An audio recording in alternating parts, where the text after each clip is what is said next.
going on in the big old world today, people? I'm going to try to bring you the latest and greatest like I always do.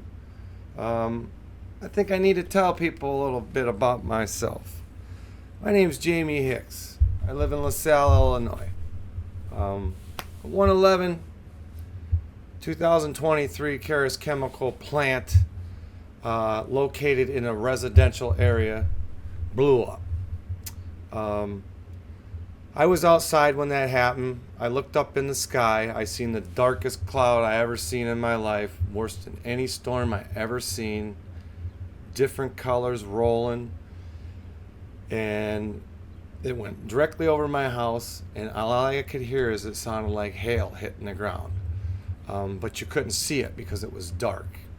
Come to find out, it was granulars, pure potassium permanganate granulars. This is Carus Chemicals product that they make, and they pretty much run the whole United States. They use this water, or they use this product to clean water. They use this water in sewage treatment, or they use this product in sewage treatment plants. They use it in a lot of things, and they're advancing their technology as they go. Unfortunately, us people who live in LaSalle, especially, downwind from them, we're affected. We're affected by the way they make this product. We're affected by the fire. We are the casualty for fucking clean water. Excuse the F-bomb, but that's exactly what we are. From the beginning, Carus Chemical took reins of this whole scenario. EPA, everything. They didn't want to test our stuff. They didn't want to do anything. They wanted to pay attention to the plant. Left us hanging. $14,000 worth of damage to my truck. I don't know how much damage to my home yet, because the insurance, we're still fighting with not only our homeowner's insurance, but with Davies Group, which is Carus Chemicals insurance. Unfortunately, it's been almost 5 months and we still are being drug out. Nobody's had anything from their home fixed. No houses have been fixed. Carus is claiming roofs ain't damaged when they are. But I started to be an advocate for the people in my ward, and in the 3rd ward and the 4th ward, because our mayor was lacking. All the people that we counted on kind of bailed on us. So I was trying to help elderly and people that needed help. And then it turned into just a ball of an investigation. I felt lies being told to me. I felt like something was being held back. I couldn't understand how the EPA cleared us, and they didn't even have our test results back. I couldn't understand why and how our mayor and aldermen weren't more involved in trying to find out what's going on. Along this journey, I've found out a lot of things, and I've learned out a lot of things, and I'd like to share that with you people. I love to share this with you, because there's nothing better than educating your mind. To free education, people.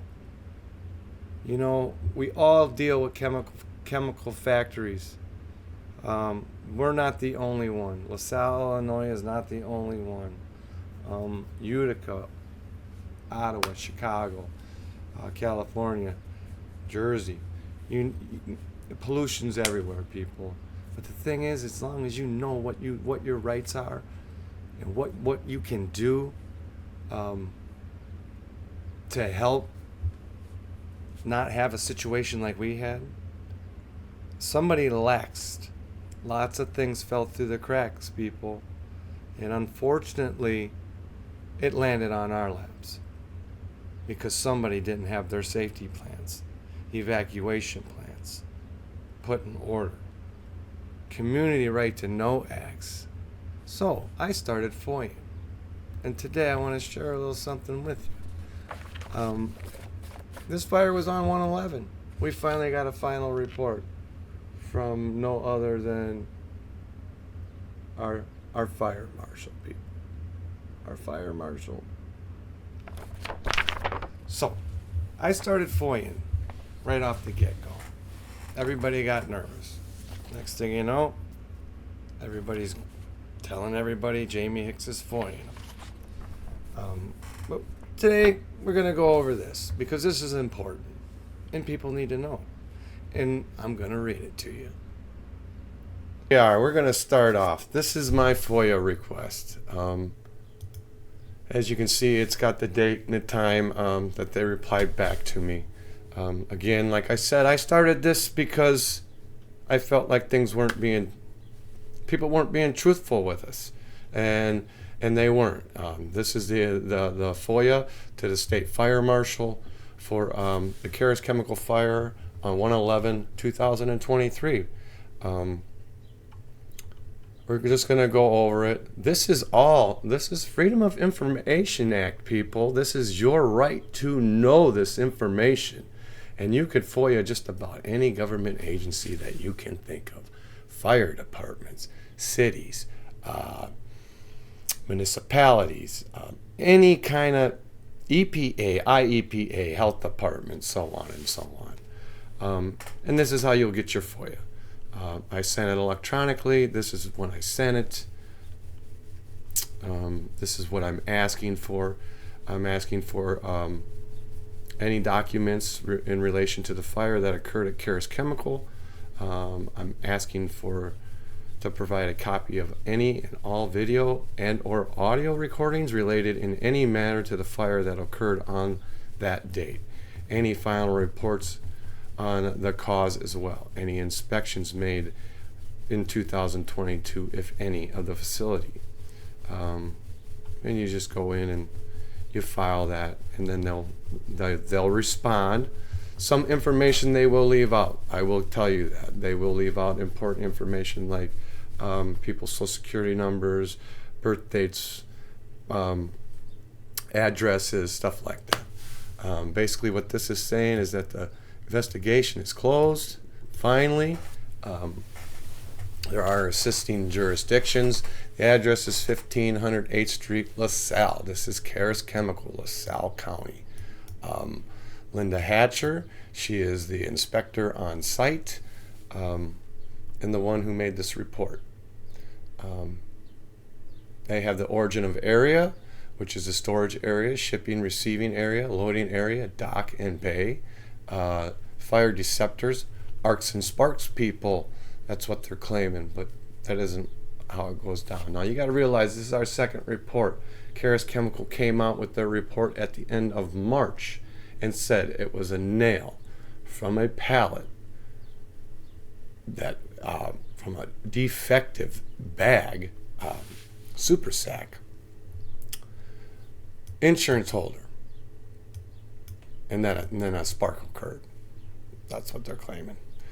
Anyway, so for some reason they're still not wanting to disclaim their insurance. They refuse to give the city of LaSalle the name of their insurance holders, and they refuse to pay for any damages to any fire equipment that was related in that fire.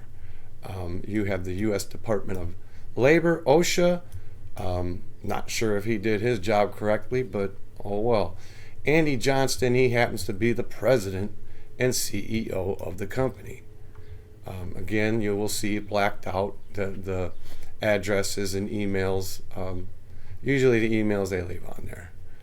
Lindsay Bliss, she is the human resources lady. She works for Carus Chemical as well. We're going to call this lady Paula R. She's a 35-year shipping clerk. She's 56 years old. She is a witness. Kathleen A., also a witness, 17-year employee in the shipping department, Carus Chemical employee. I will not share their names. I don't think that's right. Here they're going to give you a fuzzy safety data sheet that you can hardly read. But there's an interesting thing on this. If you look right here, that says 27th of November 2013, people. This is the original. This is an outdated material safety data sheet for this product, Cariox. 2013, it's outdated. Why the fire marshal can't realize that? Here's another one. It may even say it's either 2013 or 15, but I'm pretty sure it's 13. I'm just going to scroll over this. I'm going to scroll over this, so I'm going to pause and we'll get to the good spot. Okay, so here we have the final incident report. The author is Linda Hatcher. She is the one who made this report up. Basically, this is going to go through your incident date, time, address, what kind of fire it was, who was there, summary of events. They didn't show up until 11:50 hours. It is believed the fire result the combination of events that occurred after an incident involving packaged product potassium permanganate. The packaging of the product was damaged in transit while loading. The events that occurred after the spill was handled ended up with a rapidly spread fire originating in the warehouse and loading dock. They tell you what potassium permanganate is for, people. It's a strong oxidant. It is used in drinking water to treat drinking water, wastewater, and industrial chemicals. It is sold and shipped globally from the Salle location, people. They own the Western Hemisphere, if not more. Pretty impressive that a company can have that much commodity or power in this market. They estimate over 1 million pounds of this product was destroyed in the fire. And that 1 million pounds went up, people, in the air and landed back down on us in our town of LaSalle. Many residents' homes in the 3rd and 4th Ward were affected by this.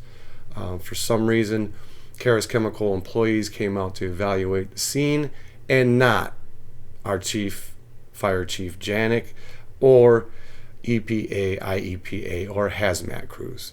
They were more concerned with what was going on at the plant than they were about the particulate matter that fell on us, or shall I say granulars. They tell what time they arrive at the scene. They had an employee, the employees and contracted employees were all accounted for. No injuries reported or transported to the hospital. And then they say one fireman was transported to the area hospital for precautionary measures, and he had fallen in the containment water. And then the firefighter burned his foot because he got water in the product, potassium permanganate, and it touched his skin. This injury occurred at night. There was also another injury. There was an employee that was hurt. He worked for Staff Quick. They're not going to say that in here, and they're also not going to say a couple other things in here. For some reason, I don't know, but I have them in other FOIAs. So they talk about how they spotted the fire in the facility, and then the employees headed down to the administration company, the headquarters on 5th Street in Peru. That's Route 6, due to the contaminated issues.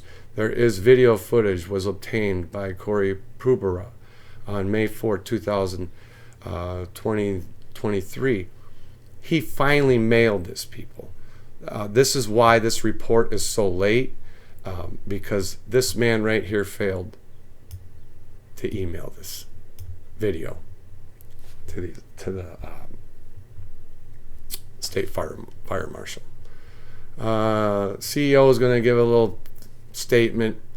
I'm not really going to get into it, but they're going to give you the data sheet for the Romax agent, and that's the agent they inject in the ground.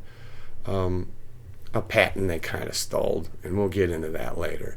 So they gave him a handout for it, and they advised that Carus would, provide the names of the people who were involved. Kathleen, Paula and Kathleen were the 2 Carus employees who were present when the incident occurred.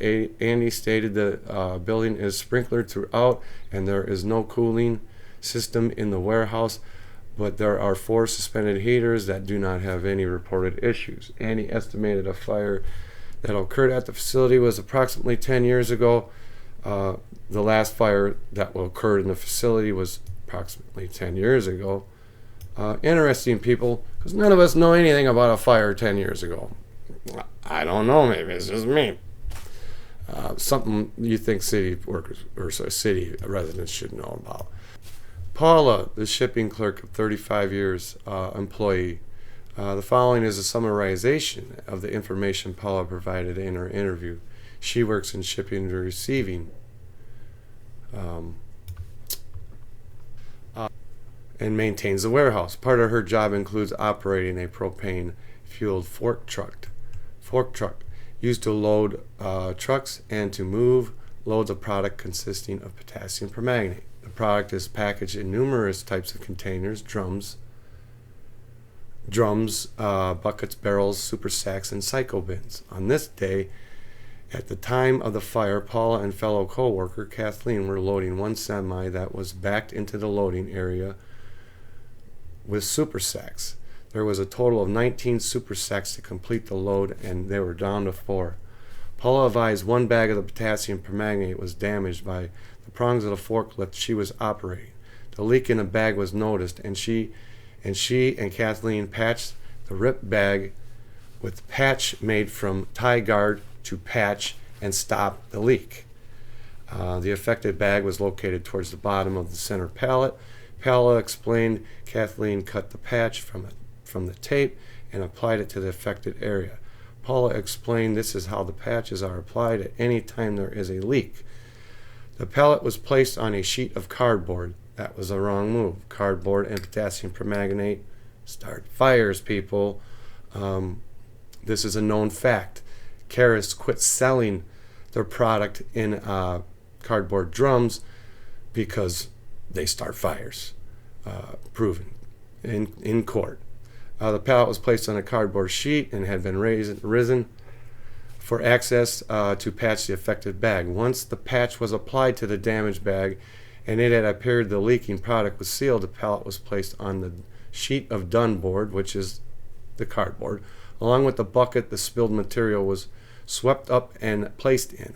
Paula continued to move the affected product by pushing it across the concrete floor to a different location in the dock. Pushing it, not lifting it.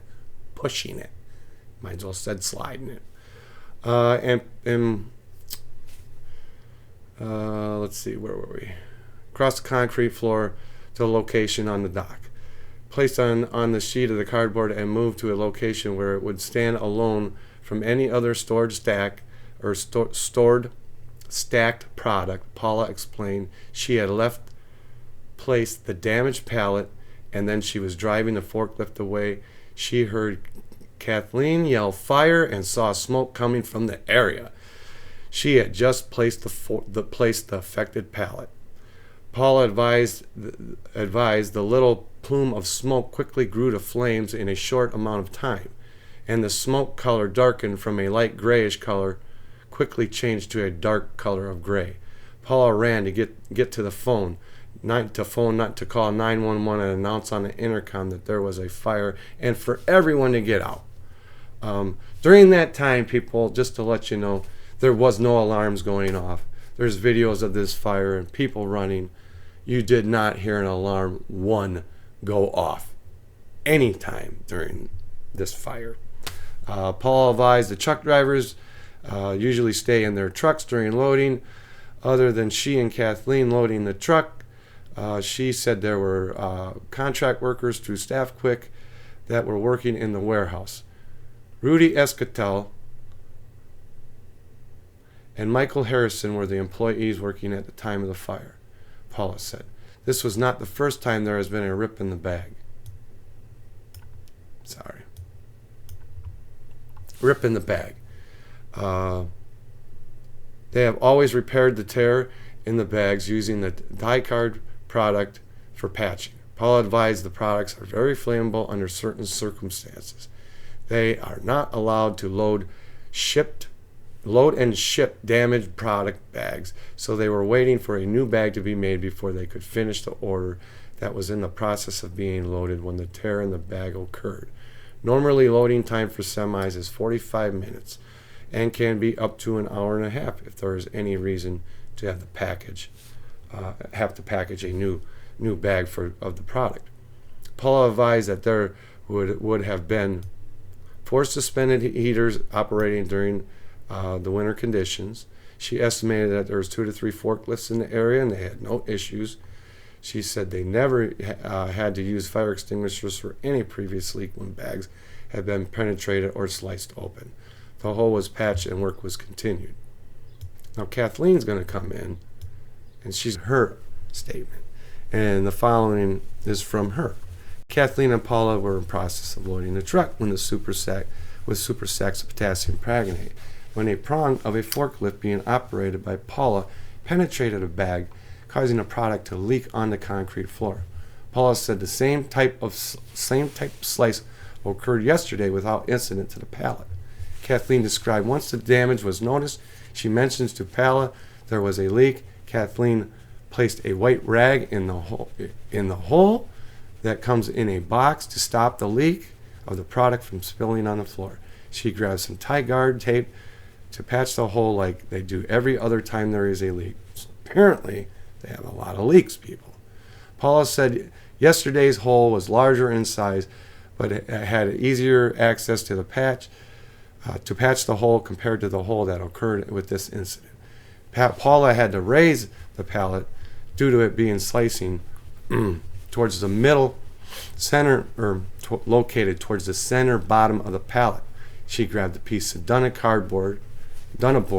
corrugated cardboard for the pallet to be placed on after affixing the tape of the hole.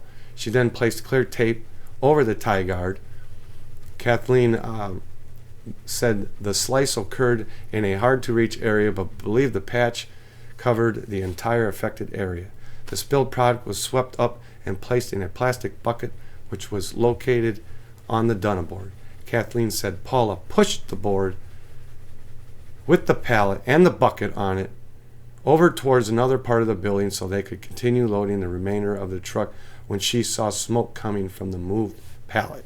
She knew right away that the fire was bigger than just a trash can sized fire. Kathleen yelled fire and for help. Rudy Escatel, a contractor employee from Staffing Solutions, was right next to the row of pails full of the product in the area that the fire extinguisher was located. He was the closest employee other than she and Paula when the incident occurred. She said Paula ran to the intercom system to report the fire. Rudy ran by her with the fire extinguisher in hand, and there was an issue with getting the pin out to activate the extinguisher. Kathleen could not recall if the sprinkler systems activated or was flowing when the smoke and the fire grew, but recalled when she was exiting the building, she was dry. Kathleen stated the smoke was visible while the pallet was being pushed across the floor. So the smoke was visible while she was pushing the pallet across the floor. That's probably because of the potassium permanganate raw product and the cardboard. It's a proven fact in the state, in law. So she pushes it across the concrete floor, and the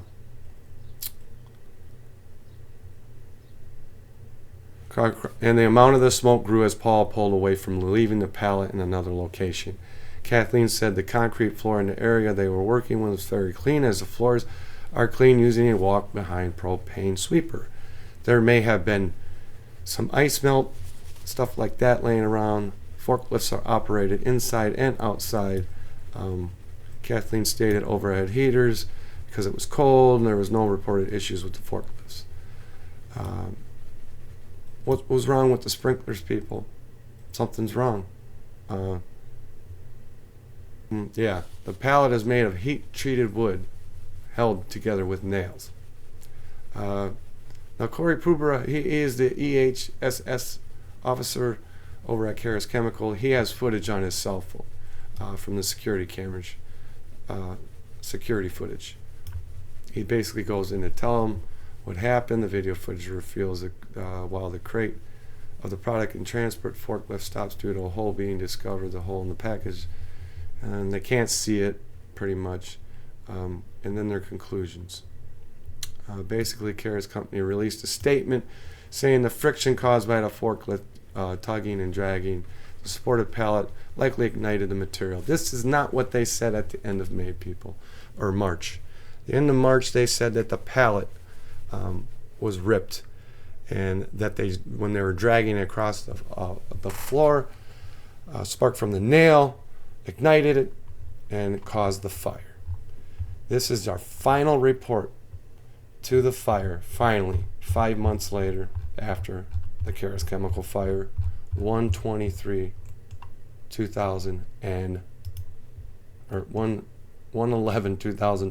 Sorry about that.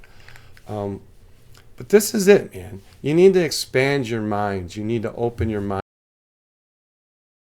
Well, this had the best and most complete description of the incident and cause of the fire. Thanks for sharing. At my facility in MT Clemens, we managed millions of gallons of flammable/combustible liquids we used and moved through our facility every day. We also managed millions of pounds of pigments and powder products, including flammable solids and oxidizers. We had an on-site fire brigade, and if any release occurred, liquid or solid, the area where it happened was required to contact the fire brigade to approach and mitigate the release before area people could clean it up. Our warehouse personnel were never allowed and weren't qualified to do what these operators did because they were not trained in the hazards of the materials they were cleaning up. At least that would be the expectation unless Carus trained their warehouse personnel on the hazards of everything that they would have handled. And so, under HAZWOPER rules, they could not and should not respond to such a release. This is what Eric was trying to explain at the Carus Town Hall meeting. Carus should have to prove to someone, preferably OSHA, maybe their third-party inspectors, that the two responding to the release were properly trained and that the safety systems and emergency plans in place provided the appropriate actions and directions for these personnel on what to do and how to properly clean up the spill. For example, I think that the SDS states that floor dry must be used when sweeping up the product. It seems a small thing, but floor dry is usually oil-based and would have made a difference if it had been used, because it would have been mixed in with what they swept up and would not have been pure product on that cardboard/pallet. They also never should have dragged the cardboard or pallet across the floor for risk of a spark. Despite what Carus says, potassium permanganate is a flammable solid, and the spark from dragging it across the floor was all that was needed to start the fire. I still wonder why the call-in initially mentioned a chlorine tanker, but things get confusing during such an incident.